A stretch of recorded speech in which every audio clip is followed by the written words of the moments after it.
এটা হচ্ছে আপনার একটা ফাইটার ফিশ।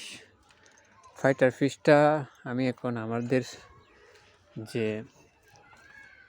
একটা শাপলার ট্যাঙ্ক করেছিলাম এটাতে দিব।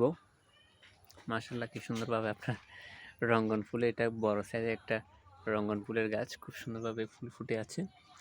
তো ফাইটার ফিশটা আসলে আমি এখানে দিব কারণ এটা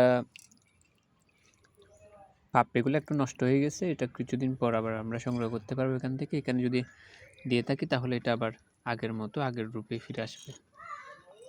দেখতে পাচ্ছেন এটা গোল্ডেন কালারের খুব সুন্দর একটা ফিশ।